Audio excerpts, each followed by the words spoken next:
ఇక మంత్రికి సంబంధించి మరి ఇక్కడ ఇద్దరు నేతలు ఈయన మరి ఎమ్మెల్యే ప్రస్తుత ఎమ్మెల్యే మంత్రిగా ఉన్నాడు, మరి ఇక్కడ ప్రతిపక్ష నేతగా ఉన్నటువంటి మరి ఇక్కడ పుట్ట మధుకర్ గారు ఇక్కడ బీసీలకు రాజ్యాధికారం కోసం ఖచ్చితంగా బీసీలకు రిజర్వేషన్ ఉండాలి, మరి దేశవ్యాప్తంగా బీసీ సెన్సెక్స్ నడవాలి, మరి ఖచ్చితంగా ఏదైతే కులగణన అనేది జాతీయ స్థాయిలో కులగణన చేసి మరి ఎవరి వాటా ఎంత అనేది తేల్చాలని చెప్పి ఓబీసీ ఇంటలెక్చువల్స్ ఫోరం హైదరాబాద్ వారి ఆధ్వర్యంలో న్యూఢిల్లీలో నిర్వహించిన కార్యక్రమంలో పాల్గొని ఈ సందర్భంగా ఆయన మాట్లాడిన అంశాలను కూడా మనం ఒకసారి గమనించాలి.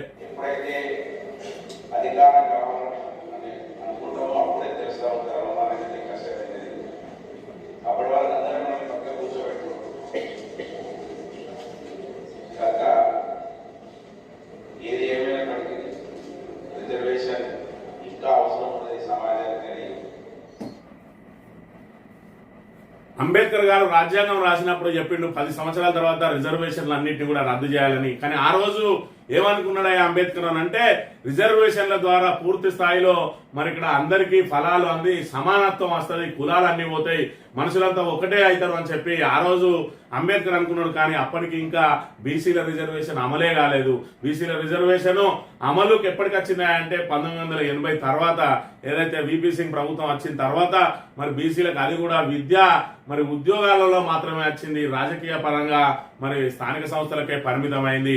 మరి ఇక్కడ చట్టసభలలో ఎస్సీ ఎస్టీలకు ఉన్నట్టు బీసీలకు కూడా రిజర్వేషన్ అనే మరి అవకాశం ఉండాలి. ఎందుకంటే మరి జనాభాలో 50% పైగా ఉన్న బీసీలు ఎక్కడ కూడా రాజ్యాధికారాన్ని అనుభవించిన పాపాన ఓడలేదు. ఒక్క ఎమ్మెల్యేగా ఎన్నికైతే మరి ఎన్ని అవమానాలు ఎదురైతా ఉన్నాయో ఇక్కడ చూడాలి. మంత్రిలో మరి ఇక్కడ బ్రాహ్మణ సమాజమే, ఇక్కడ మొదటి నుంచి కూడా బ్రాహ్మణులే. అక్కడ చూసుకున్నట్టయితే గులికోట శ్రీరాముల నుంచి మొదలు పెట్టుకుంటే ఇక్కడ శ్రీధర్ బాబు వరకు మధ్యలో ఒక మరి ఏదైతే చందుపట్ల రామరెడ్డి ఆయన కంటే ముందు ఒక చందుపట్ల ఆ తర్వాత మరి ఇక్కడ బీసీ నేతగా ఏకైక వ్యక్తి పుట్ట మధుకర్ 2014 నుంచి 2018 వరకు ఎమ్మెల్యేగా చేసిండు తప్ప ఇప్పటి వరకు బ్రాహ్మణాధిపత్యమే ఉన్నది మంత్రిలో. మరి మంత్రిలో బ్రాహ్మణ ఓట్లు అధికంగా ఉన్నాయా అంటే అది లేదు, అంతా కొడితే 2000కు మించి ఉండేవి. అయినప్పటికీ కూడా బీసీ సమాజం అంతా కూడా బ్రాహ్మణులకే మరి ఇక్కడ ఏదైతే బ్రాహ్మణులు బీసీ సమాజాన్ని అట్లా గ్రిప్ చేసుకుని పెట్టుకొని ఉన్నారు. మరి బీసీ రిజర్వేషన్ కనుక వచ్చినట్టయితే ఏ పార్టీ అయినా బీసీలకే టికెట్ ఇస్తుంది, అక్కడ బీసీనే గెలుపొందే అవకాశం ఉంటుంది. ఎస్సీలకు ఎన్నైతే కేటాయించారో అంతమంది పార్లమెంట్కి పోతున్నారు, ఎంతమంది కేటాయిస్తే అంతమంది మరి ఇక్కడ శాసనసభకు వెళ్తా ఉన్నారు. అదే విధంగా ఎస్టీలకు ఎన్ని కేటాయిస్తే అన్ని పార్లమెంట్కి పోతా ఉన్నారు, మరి ఇక్కడ శాసనసభకు పోతా ఉన్నారు.